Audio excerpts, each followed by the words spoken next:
not a game, it's a rich thing. Hey y'all, this is Tasha. Welcome back to my channel. Thank you so much for stopping in.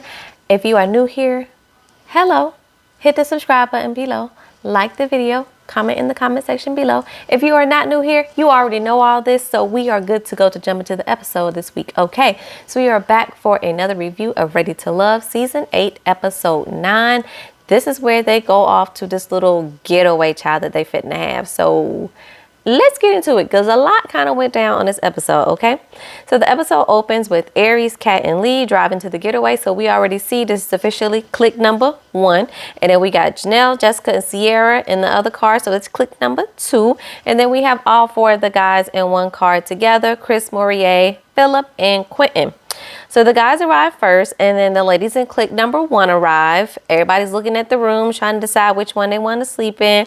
Aries and Phil, they cuddle up almost immediately with a little bear hug, and I was here for it because I love a good strong hug, okay? Love it.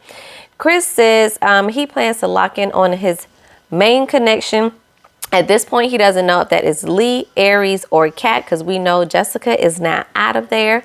So then we get click number 2 show up to the house, and Janelle and Quentin, of course, link up. Kat says she is looking to spend some time with Morier because they really have only connected via phone thus far.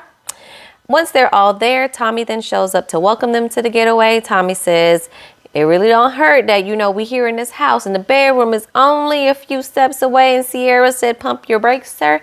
We are here to see if we are ready for love, not ready for kids, my good guy. I said, I feel you, Sierra girl, but if you feeling somebody, ain't nothing wrong with practicing. Just a little bit. Tommy says immediately there's something that is not in alignment. And of course, that is we have 6 women, but we only have 4 men. So he lets the men know that the next morning they will have to eliminate one of the women. And I'm like, immediately, it's going to be Sierra. Like, she is just the home girl at this point. Nobody has a romantic connection with her. We already know she's going to go home, okay? But of course, my simple stuff, because they only took 2 cars for the ladies, I was like, dang, I hope it ain't somebody that drove, because how the rest of y'all going to get back to the house? Because it wasn't no room in the other cars for 2 more people to fit. I know that's probably not the first thing, and that's neither here nor there. I'm sure they will get them back, but I was like, dang, if it is gonna be, like Lee was driving, y'all gonna be stranded out there. So they then take some shots. Then they start to separate off a little bit. Jessica and Janelle talk. Jessica says, she basically is down to one connection with Morier since Chris is out. But she says she isn't the biggest fan of PDA, so she thinks that will be an issue with Morier. With Janelle and Quentin, she says she cares about him really deeply, and she is just really trying to enjoy him in this house, honey. And she's just looking at him and trying to figure out, me and Quentin, we vibing, but we just need to really figure out is we or is we ain't in this or going to do this, okay? So as they're talking, Quentin walks in with his little hoochie daddy shorts on, child. Okay. Sierra and Lee are downstairs trying to play bartender. Quentin then removes his shirt and he has on his chef apron because he's on the grill. He looks like he is out here trying to be Chef Bay, and he really don't look like he had no clothes on, but he had his hoochie daddy shorts on, so he wasn't out here completely naked grilling the meat. He still had his shorts on. He just had his chest out because it's Quentin. He can't help but to have his chest out, okay? So Quentin and Kat talk a little bit as he's cooking the food, and child, those muscles is glistening, and Kat just can't help herself. And she like, we gonna have a little conversation because everything is looking how it needs to be looking, okay? He asks what she wants out of the process, and she says she wants to really organically get to know someone. And she asks the same to Quentin, and Quentin says he just doesn't like being single. And I was like,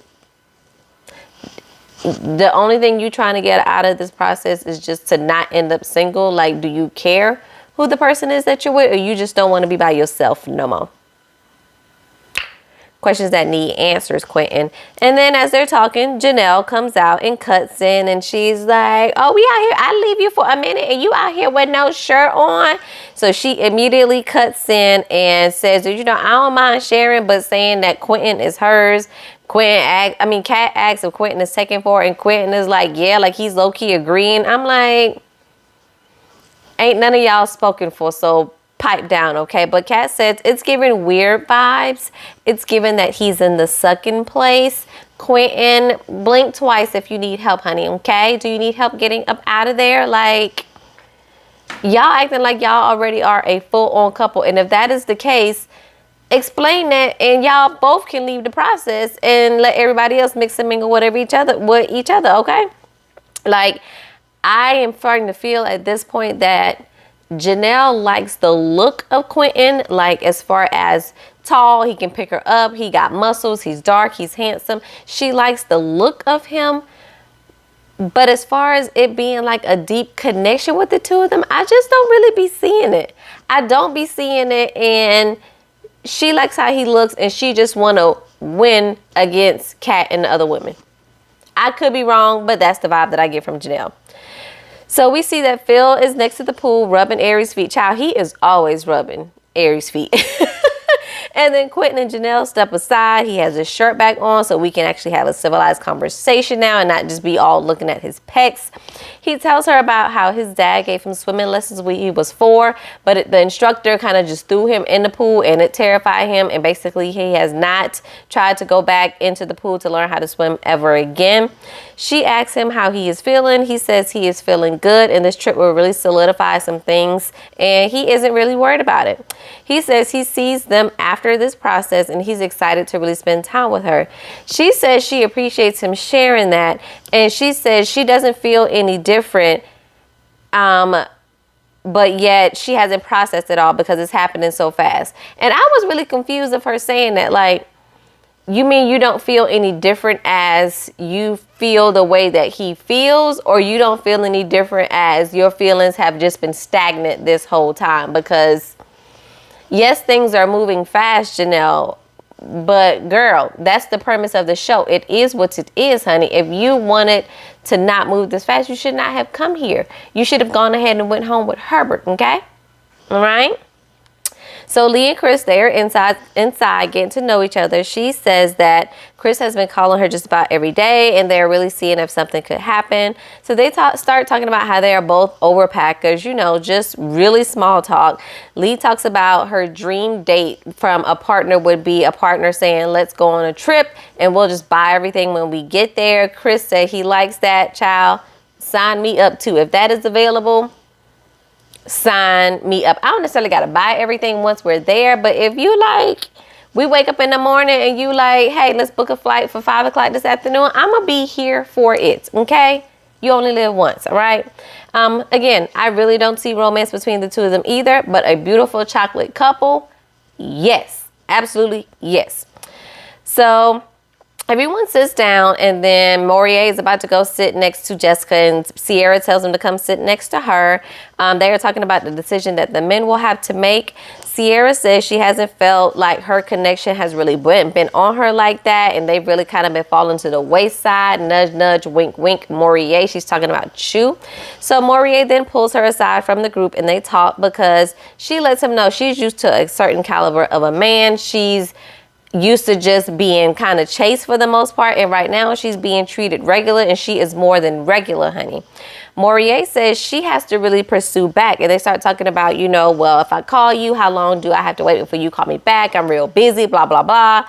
And then Morier does tell her that, you know, because she explains that every woman kind of just wants the basics. Morier is like, well, that's different for everyone. So like kind of when I ask what you need, I really need to know, because you can't be out here treating all women equally. So where I may enjoy you giving me flowers, you may do that for another woman. And she's like, I don't care about these flowers. You know, spend time with me or take me shopping or whatever it is. So you really have to learn the partner and the person that you are with. So I agree with Morier with that.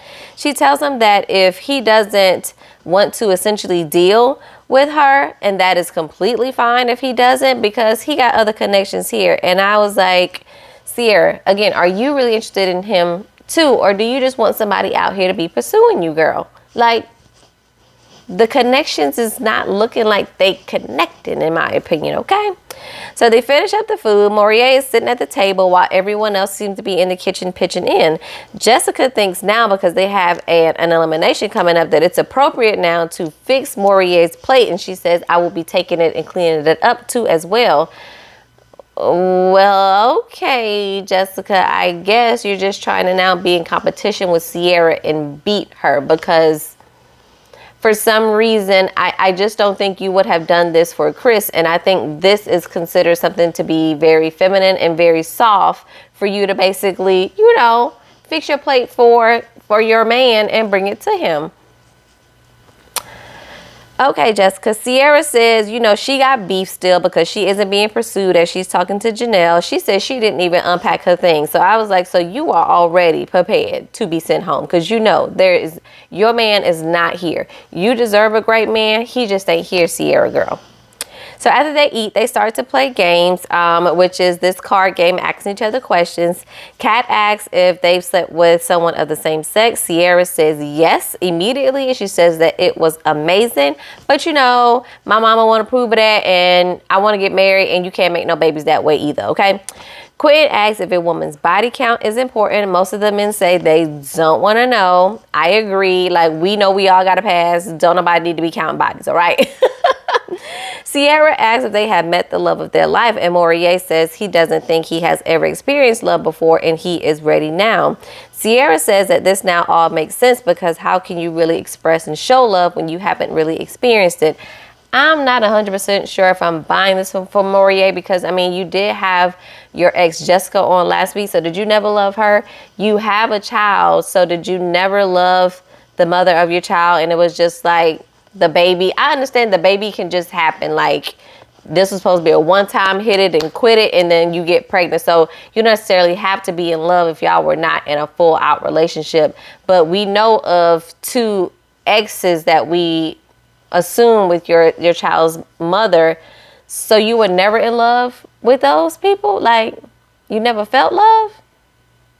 I would really be curious to know. Morier asks the group what's their take on gender roles.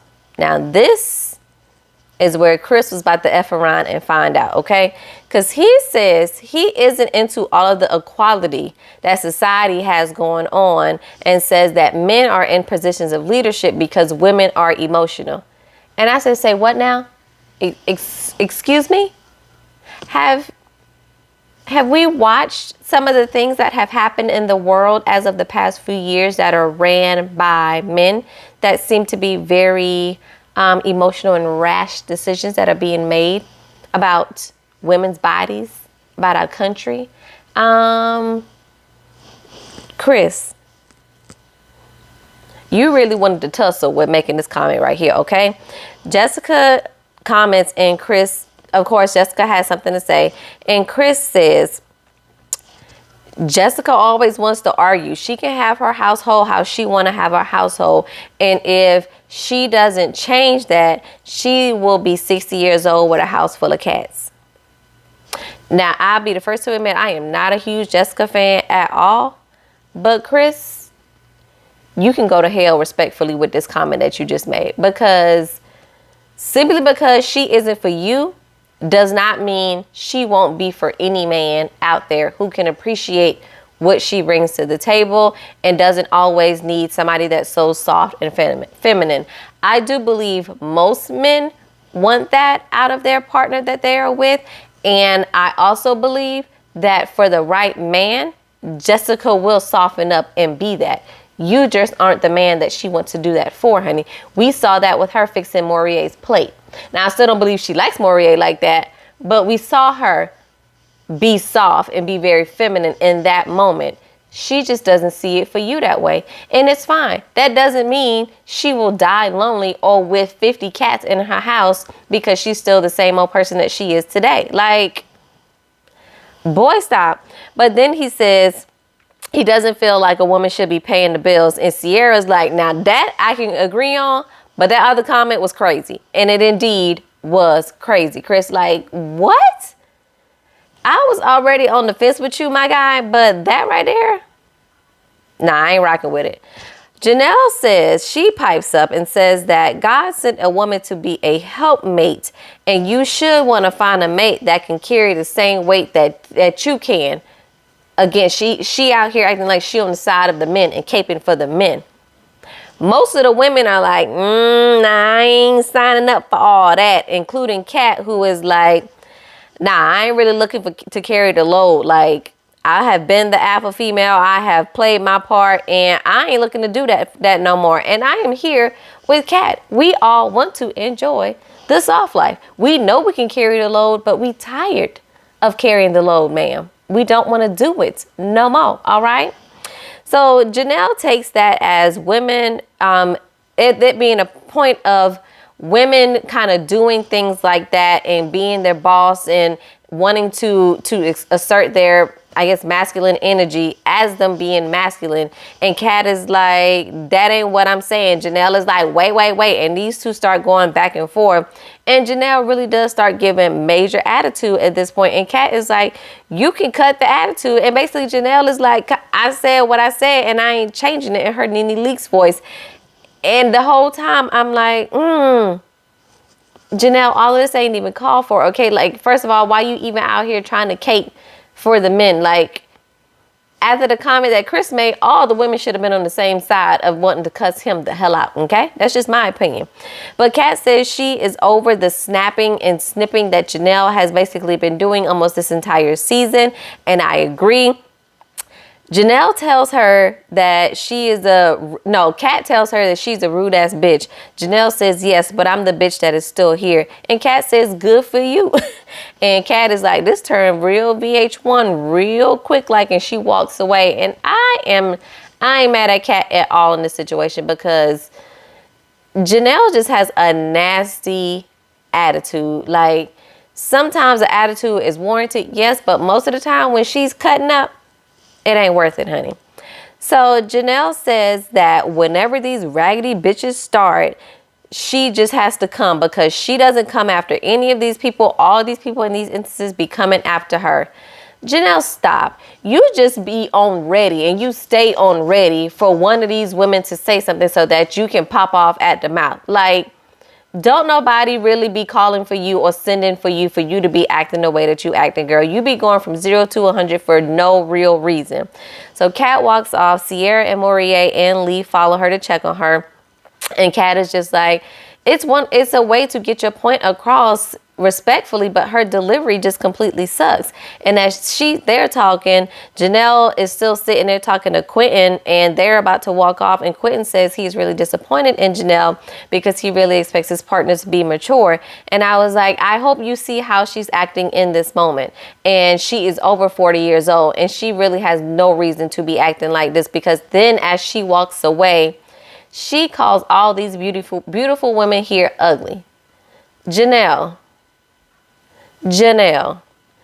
just because you out here with this long hair that I don't believe is yours, and you light and bright, honey, that does not mean these other women are ugly. Every other woman here is absolutely gorgeous, honey. Like, you are just going real low and ugly for no reason. Like, if you can't read, if you don't have nothing else to say other than taking low-hanging fruit, like calling somebody ugly who is clearly not ugly, Janelle, like, just be quiet. Because this ain't it, honey. This is not it. So Morier and Sierra talk, and she explains about, his answer about not being in love. And he explains that's where he's coming from when he asks her kind of what is it that she needs. He just really needs it spelled out for him. She says she is really used to being alone, but she really wants to be with someone, and she wants to be married. And she recognizes that Morier may be doing the best that he can, and she maybe needs to put a little bit more effort in. And she's saying that she's willing to do that. But I thought the same thing Morier thought in this very moment of, is it a little too late at this moment for her to come to this realization? And I think this maybe would have been better if y'all would have had this conversation earlier on, so that the adjustments could have been made to see where maybe you all could have been at this point in the process. So everyone gets ready for bed. Jessica and Morier, they talk, because he says he really hasn't been able to dig deep. And the vibes that I was getting from Morier is he kind of wanted her to say, yeah, we can lay up and talk, or we can hang out. But Jessica was kind of like, ooh, child, I'm tired and I'm fitting to go to bed. And then she was like, I think I may do a little bit of work. So girl, which is it? You gonna do some work, or is you tired? Or you just really don't want to talk to Morier? Because again, I don't think you're feeling him like that, especially with the whole religion thing a couple episodes ago. You just want to be chased and you just want to be picked at this point. Okay.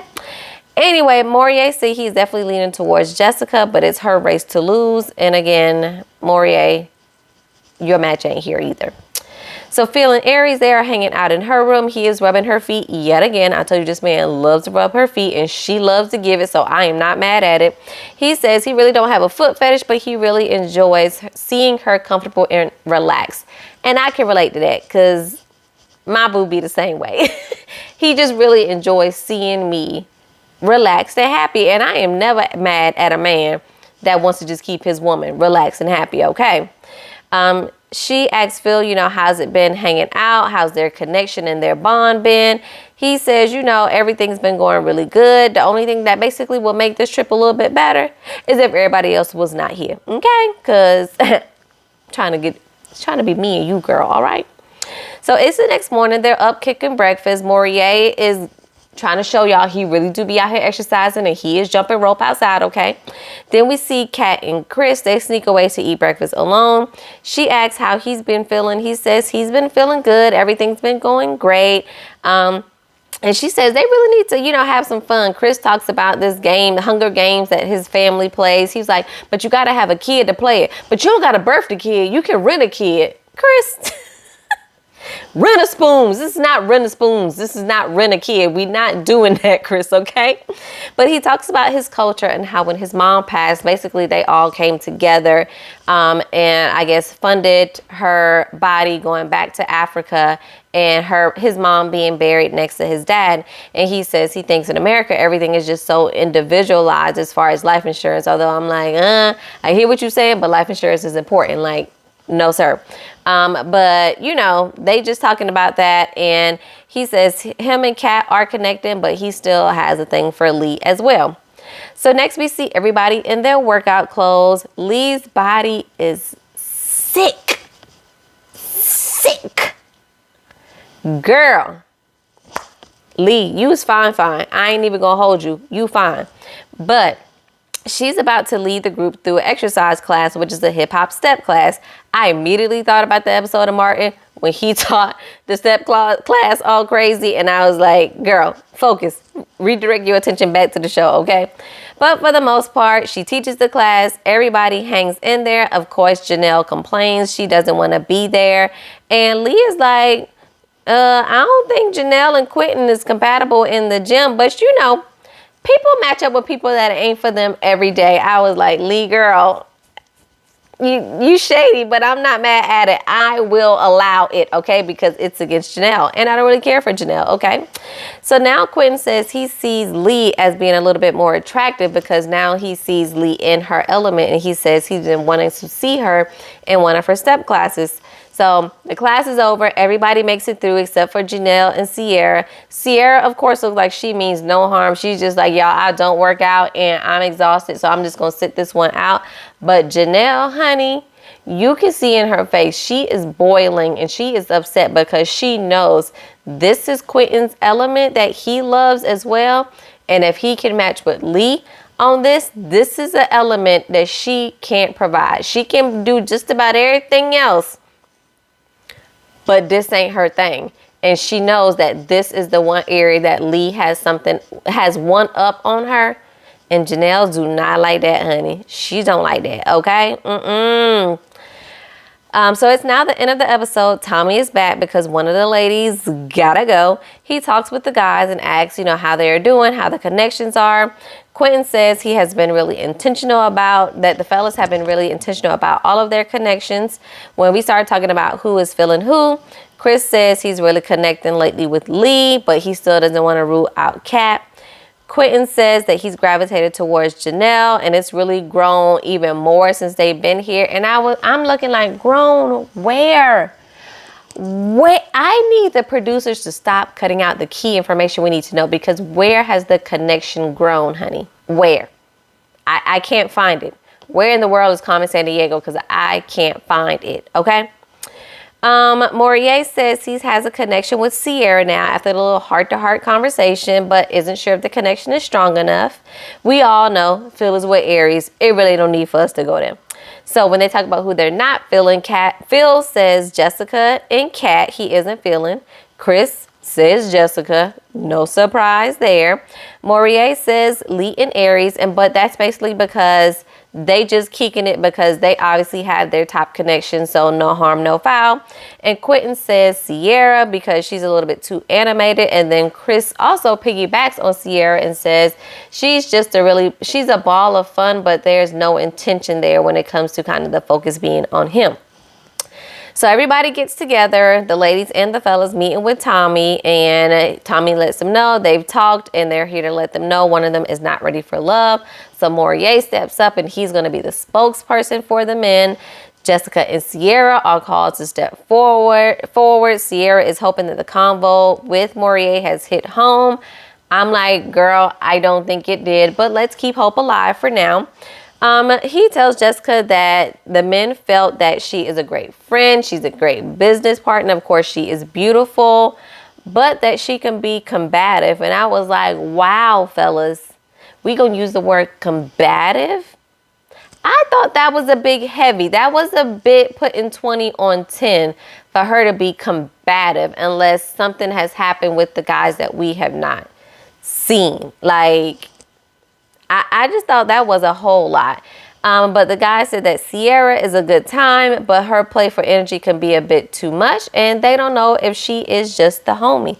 Morier said this is a difficult decision for him because he has connection with both ladies. But dun dun dun dun, we don't find out who's going home today. They will tell us next week. Why? We all know it's going to be Sierra. So why can't y'all just let us know tonight that Sierra was going to be the one going home? Okay, whatever. But that was tonight's episode of Ready to Love. Let me know what y'all think about this episode in the comments below. Do y'all feel like I feel that Sierra is definitely probably the next one going home, and then the next one, because it was her and Jessica up there, I really do believe it's going to be Jessica next, just because she kind of only really has a connection with Morier at this point, and I don't think that's really strong enough for them to have a leg to stand on at this point. What y'all think about the whole back and forth with Kat and Janelle?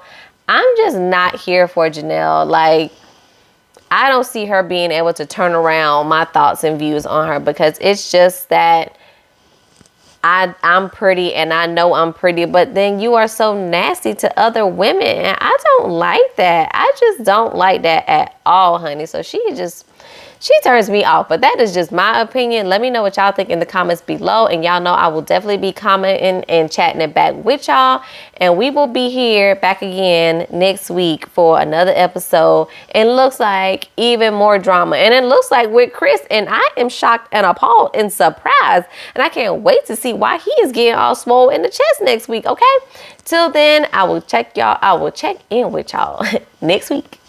Peace.